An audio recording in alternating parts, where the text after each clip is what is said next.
Começa aqui o Pode Mais Empresas, o podcast focado em gestão, inovação e sustentabilidade. No programa de hoje, vamos entrevistar Leila Arruda, uma mega especialista em treinamento, em comportamento humano e que vai falar da gente sobre saúde mental. A propósito, em falar em saúde, eu peço desculpa antecipadamente pela máscara, que eu preciso usar por mais uns dias devido a uma cirurgia bucal que eu fiz. Leila, muitíssimo obrigado pela sua presença. Obrigado eu pelo convite, obrigada por estar aqui. Vamos falar um pouquinho aí sobre saúde mental. Vamos lá. A Leila, ela é mentora de carreiras, é especialista em treinamentos e desenvolvimento humano, é pós-graduada pela PUC em gestão de carreiras e lideranças e tem várias certificações internacionais sobre coaching. Ela também é especialista em inteligência emocional. Vamos começar do começo, então? O Vamos. que está acontecendo com a saúde mental desse povo? Pois é, né? Tá com a evolução e com a pressão, inteligência artificial, todos esses mecanismos aí que vem aumentando no mercado de trabalho, existe agora a necessidade de olhar para a saúde mental com mais cuidado, né? E um enfoque novo, né? Porque até então se falava na saúde mental olhando as pessoas individualmente. Agora você já tem uma visão corporativa. Ou seja, a preocupação chegou para dentro das empresas. Isso, porque antes estava de responsabilidade da empresa a segurança do trabalho, né? Então, EPI, dá todo tipo de suporte aí para as pessoas que trabalham em fábricas, e agora, se está com a responsabilidade nas empresas, que elas também visem olhar para a saúde mental, né? Então, por isso que agora teve a alteração da NR1, né, que foi nesse mês, e a partir de agora entra em vigor, a partir do dia 26, entra em vigor para as empresas começarem esse primeiro ano educacional aí sobre a NR1, sobre os Vai ter riscos. uma tolerância ainda para adaptação, Tem né? um ano de tolerância, que a gente chama de ano educacional, né? Então, são um ano aí para a empresa ela entender Acho que seria o que que ela legal vai a gente fazer. explicar o que é a NR1. Por Vamos lá. que foi feito isso daí? Por que é que precisou se colocar uma lei para que as empresas se obrigassem a fazer isso? As empresas estavam resistindo? Não, é só para entender um pouquinho, né, para quem está em Para casa aí conseguir contextualizar, né? entender. Então, pensa assim, né, no planeta, né, a humanidade, as pessoas. Então, existem várias áreas. Então, tem a área da educação, tem a área da agricultura, tem a área da economia. E o Ministério, existem várias portarias. Então, tem a portaria da educação, que regulamenta todas as normas que as escolas precisam é, responder para ser uma escola. Então, tem a portaria da agricultura, então, tem várias portarias. E existe o Ministério do Trabalho, que regulamenta todas as normas do trabalho. Então, existe a NR1, que é a primeira norma, a primeira regra que foi feita, instituída pelo Ministério do Trabalho, que foi em 1978 que ela foi instituída. E por que que houve essa necessidade, Nelson? Lá atrás, em 1978, a gente tinha muitas indústrias, então tinha muito acidente de trabalho, então teve essa necessidade de ter uma NR1 para falar, olha, você aí que tem uma fábrica, né? Os colaboradores aí, o chão de fábrica precisa de EPI, de equipamento individual de proteção. E Então, era uma luta, hein? Porque então teve todo um eu, processo aí de passe- adaptação. eu vi de perto um pouco isso. Eu cheguei a fazer um jornal de empresa. Era uma luta do departamento de segurança com o pessoal do chão de fábrica que resistia bravamente a não usar EPI. É isso. Então, essa Isso acabou, NR1. né? Ah, Eu não, imagino agora já que tem área de qualidade que fiscaliza isso. Então, eu que dou treinamentos em indústrias, e até eu que vou visitar lá, eles falam: Ó, EPI, pelo amor de Deus. E aí, o pessoal da qualidade fica em cima. Então, hoje já está, já faz parte do da processo da cultura, empresa, tem uma né? área que cuida disso. Então, essa NR1. ela surgiu aí, em 1978. Dentro dela tem várias regras, várias. Existem mais de 30 aí normas que as empresas precisam fazer desde que ela tenha voltada para o trabalhador, né? Sim. E aí houve-se essa necessidade de incluir riscos psicossociais. O que que é isso? Então, além do risco físico, Que é uma discussão bem recente, né? sim, ela é recente porque nós temos o quê? Uns 10 anos que o burnout, que a síndrome do pânico veio aí com força e que as pessoas começaram a falar sobre isso, né? A minha história, eu tive burnout, né? Na empresa Ah, que eu você já teve? trabalhava, tive burnout. Na época que eu tive burnout, há 15 anos atrás, não tinha essa nomenclatura. É engraçado, né? Que hoje é burnout para tudo, mas há Era o 15 anos famoso atrás, esgotamento físico, isso. nervoso. O médico, na época, fez vários exames, não diagnosticou nada e falou: Ó, você tá com estafe mental. Vai para casa, tira umas férias que isso passa. Vai para o Caribe, passa um mês lá, depois você volta. É. Então, é novo, não apesar de ser um termo que já acostumamos, né? A gente já fala, isso é burnout, isso é síndrome do pânico. Ele é novo, ele há 30 anos atrás, há 15 anos atrás, Agora não, me diga não uma sabia. coisa, é fácil de diagnosticar? Olha, sim, porque o Porque ele pode próprio ter vários trabalho. sintomas do O burnout, próprio né? trabalhador, ele consegue identificar o que ele tem quando ele tem. Então, por exemplo, vou dar o meu exemplo, né? Isso através de treinamento, né? Sim, e de acompanhamento médico. Então, por exemplo, o meu eu descobri que era por conta do trabalho, porque domingo, 4 horas da tarde, meu olho já começava a tremer.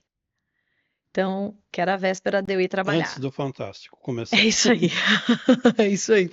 Então, O você pessoal começa. costumava brincar, né? Deu a musiquinha, passou a musiquinha do Fantástico, Às vezes já é antes, começa a dar viu? Na hora da aquele musiquinha você já tá ali com uma palpitação. opa, opa, tá É. acabando, né? Então, houve essa necessidade, né? A portaria do Ministério do Trabalho, ela identificou essa necessidade de incluir esses riscos psicossociais. E aí, dentro dessa NR1, que já existe há muito tempo, houve essa necessidade de incluir esses riscos psicossociais. O que que são esses riscos psicossociais? Assédio, estresse e sobrecarga de trabalho. Assédio, a gente vai falar de assédio sexual e moral, não é isso? Isso. E tem o verbal também, né? Que tem gestores que acabam com a moral da pessoa, xingando, diminuindo, e isso é um assédio também, né? Que é o verbal. Que ele vai para o moral, às vezes para o sexual, depende da conotação, depende do que o gestor, como ele trata o colaborador. Então, houve essa necessidade de colocar esses riscos psicossociais. Então, vamos lá.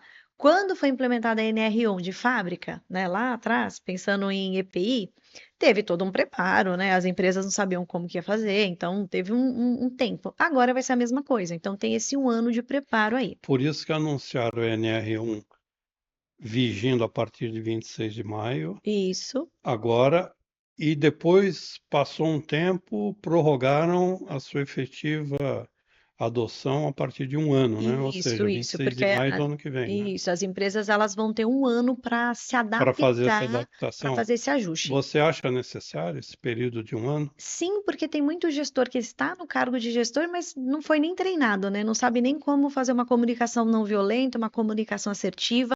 Então, agora, como o RH, a empresa, vai ter que olhar com muito cuidado para isso, dá tempo de treinar, de orientar, de pegar feedback 360 dos funcionários. Ah, temos aqui um gestor que tem 50 funcionários e no feedback dele, mais de 60% das pessoas fala que ele é grosso, que ele assedia. Então, o que que a gente faz com esse colaborador, com esse líder? Tem que dar um feedback para ele também, dar um treinamento, porque se ele está numa cadeira onde ele tem 60 pessoas abaixo dele, é porque ele é muito competente profissionalmente falando, mas ele precisa adequar o comportamento dele. Às vezes é grosseria da pessoa mesmo, que foi educada dessa maneira, que cresceu desse jeito, ou pode ser intencional esses assédios? Como é que você identifica no seu dia a dia de trabalho? Tem os dois, tem o que é comportamental, né? A pessoa ela já é mais ríspida por conta do perfil, só que aí se ela está numa cadeira de gestão, ela que tem que se adequar, porque ele como gestor, ele pode expor para a empresa, né? Expor ali para a equipe, para o time de 60 pessoas. Olha, esse projeto que nós estamos entregando para o cliente, ele é muito importante, precisa ser entregue no prazo certo, com deadline certo, vocês não podem atrasar. Só que se ele é uma pessoa muito direta, ele já sabe disso, ele não pode passar isso com muita energia, porque os funcionários, se eles tiverem medo do gestor, eles não vão falar que não conseguem entregar no prazo que ele está falando, vão se sentir sobrecarregado e aí é uma pirâmide. Vamos colocar duas questões, Leila. Primeira questão. Hoje o trabalhador está mais protegido, né? Sim, sim. Bem mais protegido do que antigamente, Você tem porque legislação, você tem treinamento, você tem conscientização, né? isso é algo que se fala, né? Antigamente, meu pai usava um termo, né? Manda quem pode, obedece quem tem juízo, né? Quem é mais Era o antigo aí ditado vai. antigo. Então, manda quem pode, obedece quem tem juízo. Hoje não é bem assim. Então, ok, você As manda porque relações você mudaram, né? pode, mas faz sentido? O que que acontece? Nós estamos com uma geração, Nelson, questionadora. Era o que eu ia entrar agora. Qualquer coisa o pessoal passa para a pauta de discussão. Ah, Sim. aconteceu não sei o quê, aconteceu não sei o que lá, aconteceu não sei o quê. Não está tendo, em contrapartida, Um excesso. muito mimimi também? Sim, tem muito excesso, tem muita coisa que é, o gestor fala e exige ou cobra, e aí Porque o não dá para a gente ter funcionário. a figura do patrão mauzinho e o funcionário bonzinho, né? Não, não, não Não é tem. isso o tempo todo, Não. né? O que que as pessoas precisam entender, Nelson, e que eu vejo que essa geração de agora vai aprender e vai aprender de uma forma muito prática, é, antigamente você aceitava tudo do gestor e você não indagava nada. E agora essa geração ela está começando a indagar tudo. Quando você questiona muito, você é colocado na parede. Por quê? Se eu questiono muito o que que o Nelson faz, o que que você vai começar a fazer? Você vai falar assim, Leila, você quer que ideia que você me dá então? O que que você faria? E aí a gente vê que esse pessoal ele indaga, mas ele não Antigamente se tem falava, solução. então dá licença, senta Senta você aí. aqui e faz. Isso. Então, o que que a gente precisa entender também? Existe a sua parte como trabalhador que você precisa fazer. Então, você é pago 8 horas por dia para trabalhar. O que eu vejo muitas vezes é funcionário reclamando, né? Ou falando, ai, o meu gestor não me entende, ai, me. Ok, você ficou realmente trabalhando? Você entregou o que te competia? Ah, eu quero ser promovido e não sou reconhecido.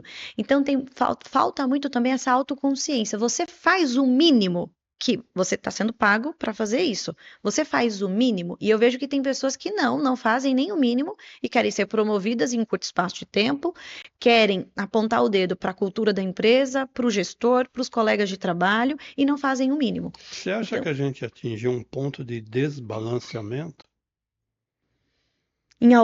com essa geração de agora, sim, porque eles são imediatistas. Então, eles não esperam para ser promovidos, né? Não tem aquela paciência que a nossa geração, vou colocar você na mesma que a minha, que a nossa geração tem, Obrigado, que obrigado. que a nossa geração tem, né? Então, entrei na empresa, fiquei não sei quanto tempo como estagiário, então Uhum. tinha uma escadinha. Eles muito imediatismo até por conta da introdução à informação, né? A gente tem muito acesso à informação muito Sim, é um outro rápido, perfil, né? é um outro perfil. Só que é, tem essa conscientização que eles também precisam entender que você também tem, a empresa, ela vai ser responsável por riscos psicossociais, mas você também precisa fazer a sua parte como colaborador, E veja bem, sem querer ser advogado do diabo aqui, mas você pega uma empresa centenária, tá? que tem uma política X, uma política Y, que está procurando se adequar às normas, que está procurando evoluir com o tempo, no aspecto de processos, de produtos, enfim, tendo uma ação mais direta junto ao mercado, etc, etc. É justo vir uma geração de mimizento e querer derrubar aquela empresa? Ou seja, fazer com que uma empresa centenária se adapte a eles? Então, por isso que a cultura, Eu ela acho que tem que essa estar bem, discussão é a cultura ela interessante, tem que né? estar bem enraizada, porque se não tiver uma cultura bem consolidada, você pode entrar na onda desses mimizentos, como você nomeou aí, e aí você não. Por isso que a cultura da empresa ela tem que estar bem enraizada. Eu não acho que corra esse risco, viu? Porque empresa centenária, geralmente a cultura ela é muito consolidada. Quem está na cadeira de presidente, de diretor, coordenador, são pessoas já mais sêniores, então é muito difícil acontecer isso. Mas sim, lá embaixo, ali na área de analistas, estagiários, júniores ali. Provavelmente essa onda vem com força, mas eles aprendem rápido, viu, Nelson? Então, quem quer trabalhar, quem quer crescer, aproveita a leva, E porque isso é um fator competitivo, né? e é um fator competitivo e eles estão em vantagem. Dessa geração, você que está aí, ó, que tem 30 a menos, vamos colocar assim. Você que tem 30 a menos e que está assistindo, é uma baita oportunidade para você que quer crescer, que quer fazer uma carreira, porque hoje em dia no mercado a gente tem um déficit de profissionais que queiram realmente construir uma carreira, que queiram ter sucessão aí no mercado de trabalho. Então, é uma baita de uma oportunidade para você. Só que você vai ter que trabalhar mais, você vai ter que reclamar menos e você vai ter que aceitar desafios. Então, são os 3 pontos aí que eu dou de dica para você conseguir aí crescer na sua carreira. Então, é uma baita de uma oportunidade, porque a gente está com uma geração de pessoas que querem trabalhar pouco, ganhar muito, querem mais reclamar, são os advogados, né? Que ficam só falando da empresa, falando das coisas e acabam não ajudando, contribuindo para o crescimento da Como empresa. é que você resolve isso? Antigamente tentava se resolver isso com uma cartilha, com um manual e deu, né? É, Hoje em dia, o que que você faz? treinamento, tem que dar Treinamento contínuo. treinamento contínuo, capacitação. Então, por isso que veio a NR1 aí de psicossociais, onde as empresas vão ter que falar sobre esse assunto e explicar muito no detalhe para quem está na cadeira de gestão e para quem é o gestorado, né? Para os colaboradores, para eles entenderem o que que é e o que que não é. Porque se você não sabe o que é e o que não é, tudo vira, né? Ah, isso é assédio, ah, isso.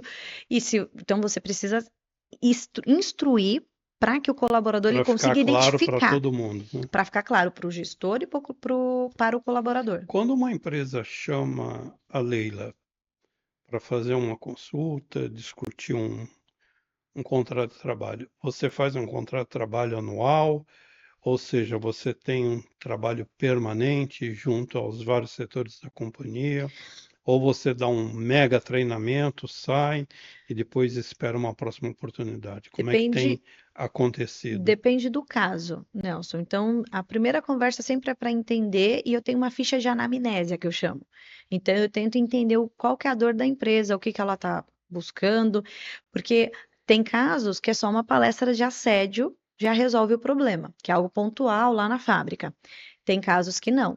É a gestão. Aí eu preciso fazer mentoria, uma consultoria a longo prazo, aí de 6 meses, um ano, ir uma vez por semana lá, falar com os gestores ou a cada 15 dias. Então, depende de cada caso, para a gente entender. Então, primeiro eu preciso entender o que é que está acontecendo dentro da empresa. Né? Porque às vezes é só alguns assédios pontuais lá, por exemplo, no chão de fábrica. Então, se você faz um treinamento sobre assédio, já resolve. Costuma Já resolver. costuma resolver. Agora, se é algo na gerência, aí a gente precisa de mentoria. O assédio é sempre do homem para a mulher, do homem para o Não, homem, existe de mulher para mulher também. também Né? acontece. De mulher para mulher. Tem. Isso é evolução do gênero Eu acho que participando do corporativo? eu acho que sim também. Mas existe bastante assédio de ela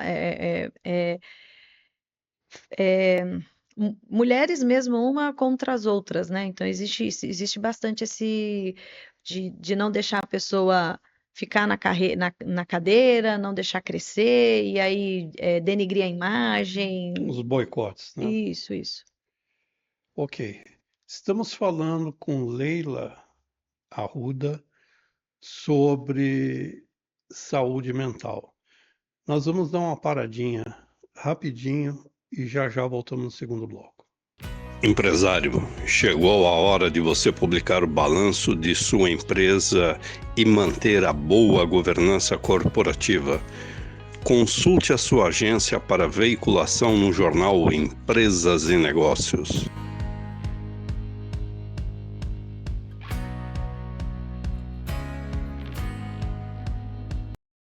Voltamos ao segundo bloco com Leila Arruda, falando sobre saúde mental e NR1. Vamos falar da legislação, Leila? Vamos. O, como é que deve ser implementada a NR1? Primeiro com a conscientização de todos os colaboradores. Então, usar aí, é, às vezes a empresa tem quadro de informações, tem reuniões, então precisa ser implementado e ser introduzido isso para os colaboradores, né? Muito se fala na internet, mas às vezes dentro da própria empresa, com a loucura ali de projeto, de entrega, eles não estão cientes disso.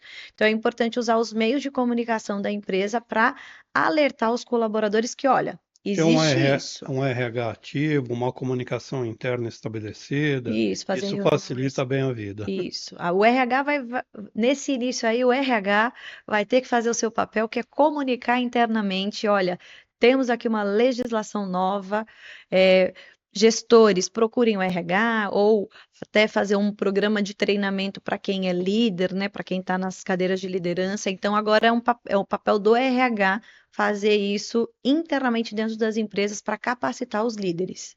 E deixar os funcionários conscientes também, né? Porque eles também precisam entender, porque existe a parte que a empresa é responsável, existe a parte que eu sou, como colaboradora, sou responsável, que tenho que entender o meu limite também. E os colaboradores têm entendido com facilidade as novas normas, os novos métodos de trabalho, os novos processos, e entender essa mudança que a gente está vivenciando também, No né? início não foi fácil, não, Nelson. Assim que saiu, eu percebi assim que houve uma falha de entendimento no início da NR1. Muitas empresas entraram em contato comigo, Leila, agora a gente precisa ter um psicólogo full-time dentro da empresa. Como é que é Leila, isso? como que é isso? Então eu vi que aí no início bateu um desespero, porque ninguém sabia mais ou menos o que ia acontecer. E aí agora que está claro que é só uma introdução, vai ter esse ano de educacional aí para as empresas começarem a fazer essa educação dentro da empresa, diagnosticar quem está na cadeira, se tem o perfil certo, se não comete assédio, se não tem sobrecarga de trabalho, se não excede, né, os horários de trabalho, se não sobrecarrega o time. Então, agora que tem esse time, aí, esse tempo, né, de adequação da legislação, eu percebi que deu uma acalmada. Mas de bate-pronto não foi fácil para os colaboradores entender, não. Teve muita distorção, sabe? Ai, graças a Deus, agora vai ter psicólogo para falar com a gente dentro da empresa.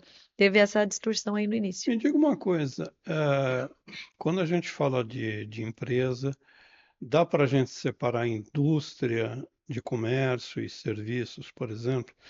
Em que ambiente é mais fácil você implementar esses programas e onde você tem mais dificuldade? É mais fácil implementar em empresas menores, né, de comércio, é muito mais fácil, porque não tem a probabilidade de você ter uma sobrecarga de trabalho, um estresse ali, ele é menor. Fábrica já é maior porque o processo é mais estruturado. Pensa assim, a fábrica são empresas maiores, então geralmente você tem um prazo mais curto, né? Já tem tudo muito desenhado. Então, onde é mais fácil, né? Empresas menores é bem mais fácil, porque é um número menor de Por uma pessoas, questão prática, não prática. necessariamente por Não. cultura. Agora, de estrutura, a maior vai vencer, né? Porque de estrutura é muito mais fácil você implementar isso. Você tem um RH mais estruturado, você Se consegue faz mais fazer um rápido, né? projeto. É. Então, existem essas duas vertentes. E tem uma outra situação também, né? Quando a gente fala de indústria, você pode ver empresas que têm a sede num determinado local e você tem plantas em outros estados, de repente. Sim. Então você consegue implementar nas unidades simultaneamente ou Sim. você faz uma de cada vez? Você consegue fazer todos, hoje em dia, né, com a online, você consegue implementar para todo mundo. Ainda mais se for só um treinamento, só uma palestra, é muito mais fácil para você conscientizar. Mas aí cabe ao RH monitorar isso. Deu certo, a gente fez a palestra, fez o treinamento, teve, diferença, mudou, que mudou, que não mudou, né? Então é o RH que vai ter que mapear isso. Essa questão de hoje em dia se fala muito em inclusão, você fala muito em diversidade. Isso, de alguma maneira, acabou afetando o seu trabalho? Ele dificulta por você ter que necessariamente trabalhar segmentos separados? Ou não mudou nada? Você continua fazendo um trabalho com todo o time junto, independentemente de situações? Não, hoje é com todo o time junto, assim, eu acho que até ficou mais fácil ainda, né? Depois da pandemia, eu acho que aí faz tudo junto mesmo, assim. Então, quando você vai fazer um treinamento numa empresa, junta todo mundo, sedes, plantas de outros lugares, acabou sendo até mais fácil depois da pandemia, porque agora é tudo online, né? Então ficou, agora é mais fácil para dar um treinamento. Você tem feito treinamento online Sim, bastante? sim, bastante. E isso simplifica o Sim, seu trabalho. simplifica e fica mais fácil, né? Porque aí pensa, eu dou um treinamento para o pessoal que está aqui em São Paulo, que está em Campinas, numa planta na Paraíba, numa planta, sei lá, em Bauru. Então eu consigo falar com muitas pessoas que estão dentro do mesmo CNPJ, né? E você consegue fazer isso de uma única O vez. resultado é igual se você fizesse algum presencial ou Eu, você sente eu diferença? sou suspeita porque eu gosto do presencial. Eu acho que nada O olho no olho. substitui o olho no olho, coffee break, você conseguir fazer network, você conseguir ver os gerentes de plantas ali ao vivo, um trocando ideia com o outro, falando, olha, o que que você está fazendo aí em São Paulo que está dando certo. Então, na minha opinião, isso não nunca vai deixar de ser mais, o online nunca vai substituir o presencial. Quanto mais presencial tiver, melhor. Melhor, é. Porque o As presencial pessoas é diferente, né? absorvem, né? Absorve diferente. Porque pensa assim, Nelson, vamos ser honestos aqui. Você está fazendo um treinamento online lá, a probabilidade de você abrir outra aba e estar navegando numa notícia é muito grande no meio de um treinamento. Ah, a empresa colocou aqui um treinamento de assédio. Tá todo mundo lá com a câmera aberta, o microfone mutado, mas a pessoa não está vendo o palestrante ali, o Slack ou o Teams chamou ali, já está respondendo algum Ou de projeto. tirar um rápido cochilo numa reunião que começou às 7:30 da manhã, É que aí geralmente eles ficam com a câmera aberta, né? Ligada, né? aí já fica Quando mais já difícil. fica mais difícil. Mas a probabilidade de você ter ali, navegar no Facebook, no Instagram é muito grande, e aí você não tem cem por Você cento vai da. abrindo várias telas, né? É, É, além do celular, né? Que você pode deixar ele no, é, num no, mudinho e e vai. vai mexendo aqui enquanto tá fingindo que tá olhando. É, tem Então essas. tá, né?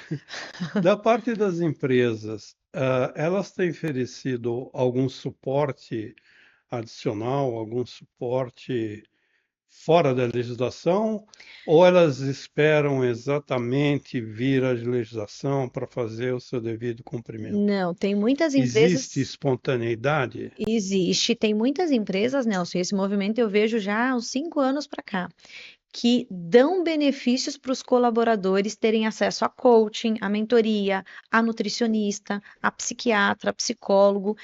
Vou dar um exemplo aqui do Zen Club, você já ouviu falar? Não. O Zen Club ela é uma plataforma onde a empresa contrata o serviço deles e os colaboradores têm acesso ali a fazer 2 atendimentos por mês, depende do pacote, 4 por mês. Então lá tem vários terapeutas, psicólogos, coaches, o colaborador, ele entra, escolhe o psicólogo, e é um benefício, virou um Ele não benefício. precisa de autorização, já vai Já direto? vai direto por conta do pacote que a empresa tem. Então, virou um benefício mesmo, igual academia, sabe o Gympass? Então, Sim. igual academia que a empresa dá para os colaboradores. Então, esse movimento ele já vem crescente aqui no Brasil, né? Então, tem uns 5 anos aí que o Zen Club já tem essa proposta. E o que eu vejo é quanto mais empresas ainda aderindo, Parece que é aderindo. uma boa ideia, né? É uma bela de uma ideia, porque você acaba dando suporte para o colaborador, porque uma coisa é eu vou conscientizá-lo, né? Vou conscientizá-lo porque ele precisa cuidar da saúde mental dele. Ok, mas esse colaborador ele tem recursos financeiros para pagar um psicólogo? Muitas vezes não. Então é um jeito que a empresa consegue dar como se fosse um convênio Mas mesmo, também né? não fica um atendimento fracionado? Ou seja, a pessoa precisaria ter uma sequência maior, precisaria ter mais consultas por mês. É Isso, vitalício, né? é É vitalício? vitalício, não é algo pontual. Então, por exemplo, todos os colaboradores, 2 vezes por mês, pode se atender. É um pacote, depende, né? Cada empresa fecha de um jeito. Tem É gente que bem fecha interessante, então eu quinzenal, não conhecia. tem gente que fecha quinzenal, tem gente que fecha mensal, mas isso é vitalício. Então, por exemplo, o colaborador ele precisa desenvolver liderança. Ele vai lá e faz, sei lá, 5 meses de coaching. Daqui a pouco ele percebeu que ele está precisando mesmo é de um psicólogo, porque ele já resolveu, ele já virou um bom líder ali, ele já começou com uma comunicação não violenta, uma comunicação mais assertiva, ele já sanou isso, só que agora ele quer resolver, sei lá, uma questão interna que ele tem com ele mesmo. Aí ele vai lá, não marca mais, não agenda mais com o coaching e começa a fazer com Simplificou a coisa. o psicólogo. Fez 1 ano de terapia. Ai, já tô bem agora, já entendi quem eu sou, o que eu quero fazer, agora eu quero cuidar do meu corpo. Vai lá e contrata um nutricionista. Então, é uma Ah, que plataforma bacana. onde tem vários. Então, assim, isso já tem, esse movimento já tem, Nelson, uns 4 ou 5 anos que vem crescente aqui no Brasil. Então, é, agora entrou na legislação, mas já tem muita empresa cuidando disso já tem tempo já. Vamos falar de canais de escuta. Hoje em dia a gente tem falado muito de escuta ativa. Era uma coisa que não se falava há tanto tempo atrás, né? Tá. Ou as pessoas não escutavam, ou escutavam menos e não comentavam isso mesmo. Qual é a importância de você ter uma escuta ativa numa organização? Faz total diferença, E porque quais seriam os canais adequados para você implementar esse processo? a escuta ativa, ela faz muita diferença, ainda mais hoje em dia, onde a gente tem um monte de zumbi, né? Que fica todo mundo assim no celular e tá aqui, mas não tá aqui, né? Tá e não tá, né? Então eu estou aqui, mas estou vendo a postagem que o meu amigo fez, a promoção do outro no LinkedIn, e você está em todos os lugares, menos ali presente. Então, a comunicação focada, né? Você estar 100% no lugar, ele faz muita diferença hoje em dia. Então, a principal dica que eu dou aqui para você, trabalhador, é: se você estar trabalhando, esteja 100% trabalhando. Você marcou uma reunião para conversar com o seu gestor, esteja 100% lá. Observe o que o seu gestor está falando além da comunicação. Se ele fez uma cara acessível, se ele fez ponto de interrogação, né? Ficou questionando o que você está falando, se ele fez uma cara de espanto. O que eu percebo muito é que as pessoas elas vão fazendo por osmose, sabe? Vai, fala e enfim. Ai, já tive a reunião com o gestor aqui. Pronto, Ai, desabafei, né? desabafei. Tirei o peso que tinha. Então é você estar 100% presente. Então, seja lá onde você estiver, está em casa com seus filhos, esteja 100% presente. Está trabalhando, esteja 100% presente. Está fazendo parte de uma reunião na empresa, esteja 100% presente. Anote, preste atenção no que está sendo falado, além da fala. Então, eu vejo que hoje em dia falta isso, sabe, Nelson? As pessoas realmente estarem 100% presentes nos locais. E vou dizer isso por conta própria. Vou me Tá. colocar aqui No na meio. cruz. É, eu mexo com as redes sociais, com o Instagram, e eu falei assim, eu vou tentar ficar sem o Instagram aqui, né? E tem 2 semanas que eu desinstalei o Instagram do meu celular e eu mexo com ele só no computador. É um baita de um desafio. E aí você começa a ver que todos os lugares que você vai, todo mundo está no celular. Eu fui na reunião de escola da minha filha, tem 1 semana, tinha eu e outra mãe no meio da reunião, sem estar, no meio da apresentação, desculpa, do Dia das Mães, sem estar ali olhando o celular. Que é um tremendo desrespeito, né? É um tremendo de um desrespeito. E aí eu ia estar, eu ia ser, eu ia estar no pacote se eu não tivesse percebido isso. Falei assim, deixa eu testar. E aí você começa a ver o que você quer fazer, né? Onde você gasta mais tempo. Foi esse gargalo que eu comecei a observar. Onde o meu tempo está indo embora aqui? É nas redes Essa sociais. fobia social que tem tomado conta de tudo e todos, tempo integral, E isso afeta a saúde mental. Por quê? Fazer um comparativo aqui.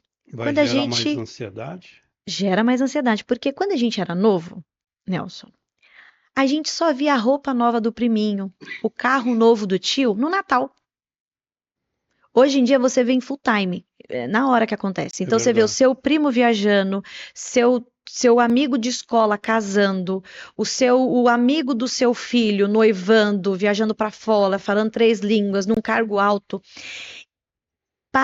internamente parece que você sempre está correndo atrás do rabo, né? Você sempre está atrasado, porque você se compara com outras pessoas, você fala, caramba, a outra pessoa já viajou 2 vezes para fora, eu não, meu Deus, a outra Não pessoa casou. obstante aquela sensação de muitas vezes você dizer, pô, todo mundo está se dando bem na vida, E eu só eu que não. não. Pô, o Isso. pessoal tá na praia, tá de carro novo, tá não sei o quê, E tá não isso sei o quê. afeta a saúde Pô, e eu tô mental. aqui trabalhando que nem um maluco. E isso afeta a saúde mental de um jeito, porque parece sempre que você está devendo. E aí as pessoas não conseguem perceber, Nelson, que eu, você que está aí de casa, todos nós começamos de um ponto, mas esse ponto ele não é o mesmo. Eu não posso me comparar com o Nelson. Eu não sei a educação do Nelson, eu não sei onde o Nelson estudou, eu não sei se ele era classe média, classe alta. É injustiça eu comparar. Até comparar com As quem estudou com referências são você. outras, né? Referências são outras. Então, às vezes, eu escolhi ser mãe, o meu colega ali que eu estou comparando, que teve 5, 7 promoções, não quer ter filho, não casou, tem disponibilidade para viajar. É injusto até comigo mesmo comparar. E aí eu vejo que esse aceleramento social, que você fica vendo as coisas, que antigamente não tinha. Você só descobria as coisas no Natal. Isso daí você vai acabar te sobrecarregando, vai te estressar e vai vir as doenças mentais, E né? aí A você. gente falou de burnout. Além do burnout, o que mais que é comum? Síndrome do pânico, né? Bem comum. Então, a pessoa ela ter pânico e achar que não vai dar conta, ou achar que não é boa o suficiente para o cargo que está, ou para o desafio que a empresa está passando ali para ela. Então, síndrome do pânico, além do burnout, também É comum. é comum. E staff, tá tendo muito staff mental também. Que a pessoa ela tem tanta coisa para fazer que ela dá aquele branco assim, ela não lembra o que ela tem para fazer. Como é que o colaborador deve administrar essa situação? Quais são, digamos assim, os sintomas que ele deve prestar bastante atenção para não chegar ao limite? É. Bem, eu vou falar aqui o meu Tentar se caso, né? autodiagnosticar. Diagnosticar. É. Não sou médica, tá? Deixando bem claro aqui, não sou médica, mas eu vou falar o que que para mim foi sinal, né? Então, quando na época lá, quando eu tive burnout, como que eu identifiquei o meu burnout? Eu tinha tremor aqui No no olho. olho, então sempre começava com tremor. Depois eu começava com eu ia respirar, o coração estava acelerado e eu estava aqui sentada conversando com você. Então me dava aquela sensação de aceleramento. Então era uma escadinha. Então primeiro começava com o tremor no olho, depois com o coração, né, Palpitação. acelerado, a palpitação. Depois vinha com, eu ficava com os lábios assim preto. Então eu estava conversando com você, de repente ficava todo preto, mas aí voltava. Nossa. Então, como se fosse uma labirintite, mas não era labirintite, eu estava sentada. E aí, conversando com o neuro, né, ele falou, Leila, você só dá você só tem o burnout depois que você tem uma série de coisas Ah, físicas. Você precisa identificar. E aí eu comecei a mapear. Fiquei 2 dias com a pálpebra tremendo aqui do olho, né? Aí passava 2 dias, vinha esse, do nada vinha. Aí eu já ficava, eita, tenho que desacelerar, vamos. E aí eu comecei eu mesma a identificar. Cada pessoa tem um diagnóstico diferente. Então, igual, tem pessoas que fica com a mão dormente, ou algum músculo do corpo começa. O meu era a pálpebra, mas tem algumas pessoas que é no tendão aqui, então depende de varia para pessoa de para pessoa para pessoa. pessoa. Tem gente que perde noite de sono, não consegue dormir. Então, cada pessoa tem um diagnóstico diferente. O que que você sugere quando a pessoa sente algo diferente e já é necessário buscar um médico? Assim, qualquer sintoma que você vê que está sendo recorrente, já procurar um especialista aí para você ver o que que você tem, porque a tendência, se você não descobrir o que que é a causa raiz, é piorar. E as empresas têm muito prejuízo com o afastamento de funcionários. Hoje em dia, que é diagnosticado, sim, né? O afastamento tá mais frequente, e por isso até que teve a implementação da NR1, houve essa necessidade, porque a gente precisa fazer uma prevenção para não acontecer tanto afastamento igual está acontecendo. Então, para a gente concluir o nosso papo, que está extremamente agradável, mas a gente está chegando ao final dele. Que recado você daria para as empresas administrar com melhor qualidade essas questões que a gente colocou no programa de hoje? Cuide dos seus funcionários, entenda que a NR1 ela veio aí para agregar valor para vocês. Eu acho que o empresário ele deve olhar a NR1 como uma oportunidade de fazer uma prevenção para evitar justamente esses gastos aí com afastamento, com doenças, né, dos trabalhadores. E para você, trabalhador, a NR1 ele veio para te dar mais um amparo aí e você entender também que a empresa ela vai te dar esse suporte, além de você também ter que se autodiagnosticar e também ficar de olho aí nos seus limites, né? Então, eu acho que é uma baita de uma oportunidade tanto para o colaborador quanto para a empresa, assim. Então, olha aí, pega a visão da especialista. O Pode Mais Empresas teve o oferecimento do jornal Empresas e Negócios e parceria com a Casa Canon. Entrevistamos Leila Arruda falando sobre treinamento, sobre saúde mental. Leila, muito obrigado pela sua Tranquilo. participação e até breve. Até breve, muito, muito obrigada. Ótima semana a todos. E vocês continuem com a gente, que tem bem mais podcasts por aí.